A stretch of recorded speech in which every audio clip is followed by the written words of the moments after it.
Ce guide de démarrage Planning Motion, je l'ai divisé en deux parties. Dans la première partie, on va regarder un voyage que j'ai déjà préparé pour faire le tour de l'application. Et dans la deuxième partie, on va créer un voyage ensemble à partir de zéro. Donc, je vais te partager mon écran. Ici, c'est la page des voyages. Alors, la page des voyages, c'est la page sur laquelle tu arrives quand tu te connectes à ton compte. Moi, j'ai déjà quelques voyages de préparés. On va regarder celui-ci, le Sud-Ouest USA en 11 jours pour faire le tour de l'application. J'ai seulement qu'à cliquer sur ce bouton-là ici, préparer ce voyage, pour aller à l'endroit où j'ai entré toutes les informations jusqu'à maintenant par rapport à ce voyage. Alors, c'est un voyage dans le sud-ouest des États-Unis, qui commence à Las Vegas, et j'ai ajouté des étapes et des arrêts pour faire une boucle de Las Vegas et qui se termine à Las Vegas. Donc, il y a deux types d'étapes. Il y a les étapes comme celle de Las Vegas où on peut inscrire des hébergements et des activités. Donc, c'est des étapes où on pense passer une nuit ou plusieurs nuits. Et il y a aussi des étapes qui sont plus des arrêts, comme par exemple, ici, Forrest Gump Hill, le fameux endroit en Arizona où Forrest Gump s'arrête de courir. Alors, c'est un point de vue où on peut s'arrêter sur la route entre Moab et Monument Valley, tout juste avant d'arriver à Monument Valley. Donc, j'ai mis un arrêt là pour pouvoir aller voir cet endroit mythique où Forrest Gump arrête de courir. Donc, ça, c'est les étapes qu'on peut rentrer pour préparer un voyage. Pour préparer un voyage, on peut aussi ajouter des moyens de transport, donc des billets d'avion, des billets de train, d'autobus, de bateau, de traversier, toutes sortes de billets de transport. Pour l'instant, j'ai rentré un billet d'avion. Pour chaque billet d'avion, j'ai des segments de transport aussi que je peux rentrer. Donc, si j'ai 3 arrêts pour me rendre de Paris à Las Vegas, mais je peux rentrer tous les segments de transport. Là, l'exemple que j'ai mis, c'est Montréal jusqu'à Las Vegas. Et pour le retour, Las Vegas, Toronto, Toronto, Montréal. J'ai aussi une location de véhicule. Donc sur place là-bas à Las Vegas pour faire le road trip. Et tout le reste, tout ce qui est pas étape, hébergement, activité, transport, eh bien, on peut entrer ça dans la trousse de voyage. Ce que c'est la trousse de voyage, c'est les autres choses qu'on a besoin pour voyager. Si j'ai besoin de faire mon passeport, des vaccins, les frais d'essence, les dépenses d'essence que je vais avoir rendues là-bas, les payages s'il y en a, si je veux budgéter mes repas, si j'ai besoin d'acheter des cartes, des guides, toutes les autres dépenses par rapport au voyage. Donc, je peux rentrer ça dans la trousse de voyage. Et toutes ces informations que j'ai rentrées, je peux les voir, les visualiser de différentes façons. Alors, on va commencer par le calendrier. En cliquant ici sur calendrier, je peux voir toutes les étapes que j'ai rentrées dans mon calendrier. Je peux aussi voir les hébergements, les activités, les segments de transport et les locations de véhicules. Donc, tu vois, on a en un coup d'œil le voyage au complet sous forme de calendrier. Je peux avoir la même chose, toutes mes étapes. Je vais enlever les lieux de départ parce que je veux simplement avoir de Las Vegas à Las Vegas. Je peux voir sous forme de carte mon voyage au complet en un clic. Je peux aussi, en un clic, créer un book de voyage. Donc, ce que ça fait, c'est que ça crée un document PDF avec toutes les informations que j'ai rentrées, même les fichiers que j'ai, les photos que j'ai téléchargées, ils vont s'afficher dans le document. Alors, toutes les informations concernant ma réservation, le prix par nuit, le montant du dépôt. Donc, j'ai toutes ces informations-là dans un PDF qui se crée automatiquement. Donc, si jamais je change quelque chose, si je changeais par exemple le numéro de réservation, mais je n'aurais qu'à cliquer sur Book de voyage et j'aurais le nouveau PDF qui serait créé avec le nouveau numéro de réservation. J'ai aussi une page planning. Alors la page planning, c'est tout ce que j'ai encore en préparation à réserver, tous mes statuts de planning. Qu'est-ce que c'est des statuts de planning? Si je retourne dans mes étapes, je reviens encore à Las Vegas, l'hébergement. On a vu tout à l'heure que j'avais réservé Aria.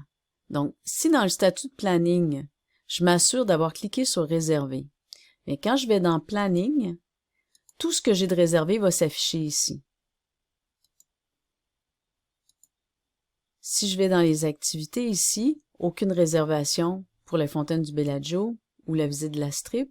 Je m'en vais dans mon planning, aucune réservation. Tout ce qui est inscrit dans aucune réservation va s'afficher ici. Donc, ça peut m'aider à savoir ce qui me reste à préparer pour mon voyage, ce qui me reste à réserver et ce qui est de réservé. Donc, même si ça fait des semaines, des mois que j'ai pas travaillé sur la planification de mon voyage, je sais exactement où j'en suis rendu.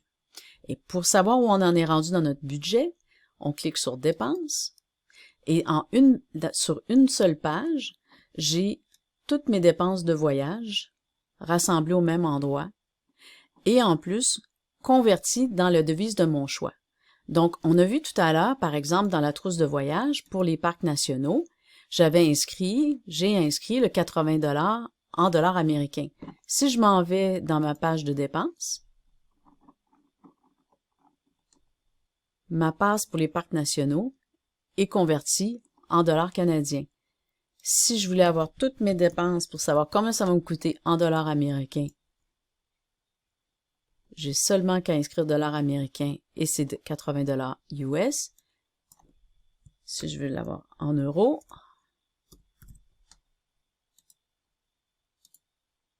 je rafraîchis et j'ai mon coût en euros. Évidemment, ça, c'est pas nécessairement le prix que je vais payer au bout du compte, là, le montant que je vais avoir sur ma carte de crédit. Ça, c'est un taux du jour qui donne approximativement le montant dans la devise de notre choix. Mais ça donne quand même une bonne idée là, pour le budget converti en une devise. J'ai aussi, en parlant de devises, toutes mes dépenses payables en espèces. Donc, là encore, je vais donner un exemple. Dans la trousse de voyage, je m'en vais dans la passe des parcs nationaux. J'ai coché ici « Payable en espèces ». Bon, je vais sûrement payer par carte de crédit, mais pour la fin de l'exemple, si je me dis que ça, je vais le payer en dollars américains en devise, je coche ici.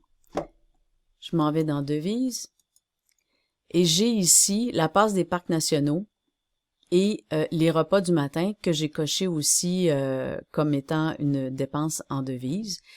Alors, j'ai le montant total que j'ai besoin en dollars américains pour faire mes achats en devises. Il y a aussi les avertissements. Les avertissements, en fin de compte, c'est quand il y a des incohérences dans la planification, comme par exemple un hébergement qui est réservé à une date différente de la date de l'étape où cet hébergement-là est. Donc, j'en reviendrai plus en détail dans une autre vidéo, mais c'est très, très utile dans la planification pour éviter des erreurs et évidemment sauver des frais. Avec Planning Motion, on peut, en fait, on a la flexibilité de planifier sommairement notre voyage, faire juste les grandes étapes, ou on peut y aller vraiment dans le moindre détail et tout planifier. Ça dépend vraiment de toi, ça dépend du type de voyage que tu veux faire. Donc ça, je pense qu'on a fait le tour pour la préparation d'un voyage en tant que tel. Je voudrais juste qu'on termine en regardant le calepin. Le calepin, c'est l'endroit dans Planning Motion où on peut prendre en note toutes les informations qu'on trouve un peu partout sur Internet, par des amis, en écoutant des documentaires, en lisant des livres. Des fois, on tombe sur des perles, on tombe sur de l'information qu'on veut conserver pour des voyages qu'on veut préparer plus tard. Donc, on peut l'inscrire, tous les renseignements, par type de notes. Donc, ça va de idées voyage en passant par les étapes, en passant par les guides, l'hébergement, l'activité. Tout ce qu'on trouve dans un voyage, on peut créer des notes autonomes qu'on peut ensuite rechercher et par mots-clés. Donc, si par exemple, j'ai marqué France dans ma note, ben, tout ce qui est en France sort ici. Je peux facilement retrouver l'information pour les utiliser pour la préparation de mes voyages. Si on continue ici, j'ai un bouton pour retourner à ma page de voyage là qu'on était au début du vidéo. Et j'ai la possibilité aussi de créer mes propres liens pour avoir mes références, là, les sites que j'aime bien pour préparer mes voyages. J'ai aussi mon centre de notification ici et avoir accès aux paramètres de mon compte, comme par exemple paramètres par défaut. Je peux changer ma devise par défaut. Je peux me mettre une adresse de départ et de retour par défaut, le format de mes dates, format mes heures. Tu pourras fouiller là-dedans. Je pense qu'on peut vraiment passer à la deuxième partie de ce guide de démarrage et créer un voyage à partir de zéro. Alors, on se retrouve dans la page des voyages. C'est la page sur laquelle tu vas arriver la première fois que tu vas te connecter à ton compte. Pour créer ton premier voyage, il s'agit de cliquer sur le bouton ici « Créer un nouveau voyage ». Donc, disons qu'on va faire un voyage dans l'Ouest canadien. On va faire une boucle Calgary à Calgary. Donc, pour le moment, on met une date comme ça, un voyage de 15 jours. La date, ça change très facilement après.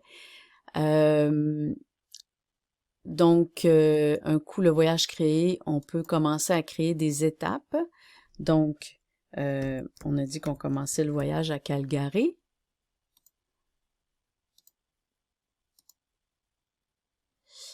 On va aussi le terminer à Calgary. Donc, je crée déjà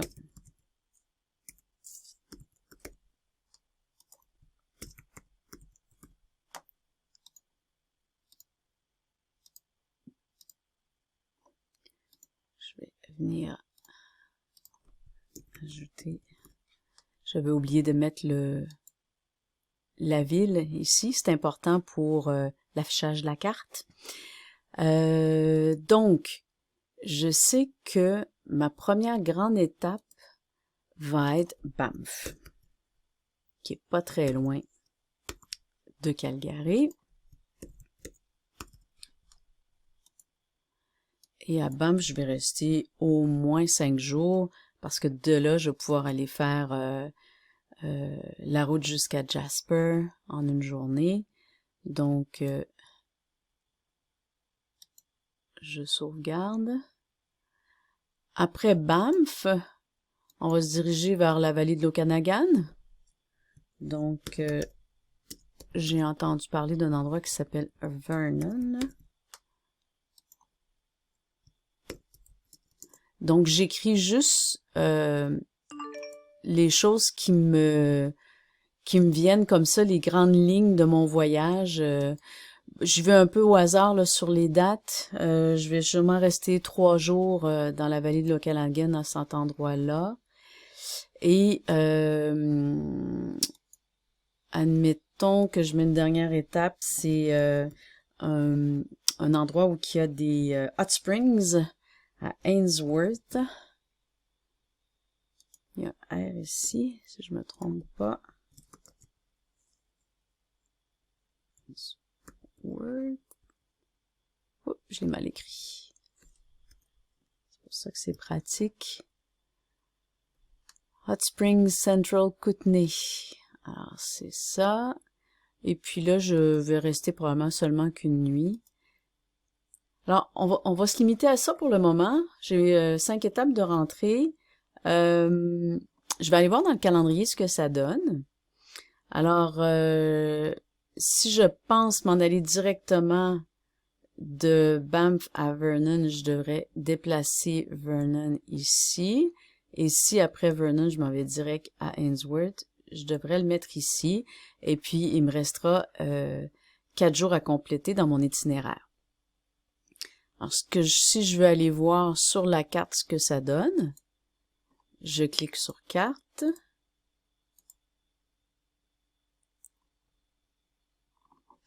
Et je vais voir mon itinéraire. Alors, j'ai effectivement ma belle boucle qui s'en va de Banff à Vernon, Ainsworth et qui revient à Calgary. Et puis là, c'est là que je peux venir regarder plus en détail le kilométrage que j'ai entre 2 étapes. J'ai entendu parler d'Osoyos. J'aimerais peut-être le rajouter. À ce moment-là, ben, ma carte, mon trajet, mon itinéraire passerait par ici et probablement remonter comme ça ici. Donc, je peux jouer comme ça avec les étapes. Je peux carrément inverser et dire que je commence par Ainsworth et que je finis par Banff, que je vais dans ce sens-là. Je régénère la carte et je vois ce que ça donne. Normalement, ça devrait me donner exactement la même boucle. Mais moi, je le sais qu'elle est en envers. Quand je m'en vais dans les détails ici, c'est bien Calgary à Ainsworth, plutôt que de Calgary à Vernon, comme j'avais fait au départ. C'est comme ça qu'on bâtit des itinéraires avec Planning Motion, mais on peut aussi partir d'itinéraires de d'autres utilisateurs de Planning Motion, comme par exemple l'itinéraire que j'ai montré au début de cette vidéo, dans la première partie. Je pourrais très bien te l'envoyer. En fait, je vais la mettre je vais la partager en description du vidéo. Et puis, tu peux importer le voyage dans ton compte en allant dans les notifications ici. Pour les fins du vidéo, j'avais partagé avec ce compte-là. Donc, Planning Motion vous envoie Sud-Ouest États-Unis en 11 jours. Voulez-vous l'ajouter à vos voyages? Il s'agit de l'accepter. Le voyage va s'ajouter à la liste des voyages ici et on peut partir de là et personnaliser le voyage. Ça devient ton voyage à toi et tu peux le construire à partir de cet itinéraire-là selon tes goûts à toi, selon ce que tu veux faire. Alors, je partage souvent des itinéraires que je concocte comme ça. Donc, si ça t'intéresse, t'as qu'à t'inscrire à l'infolette. Je vais partager les itinéraires et s'il y a des destinations là, qui t'intéressent plus que d'autres, tu peux me l'écrire en commentaire. Je vais en prendre bonne note puis je vais voir à créer des itinéraires pour ces destinations-là. Alors, c'est tout pour le guide de démarrage. Si tu as des questions, des commentaires, n'hésite pas, écris-moi directement ou écris-les ici en commentaire.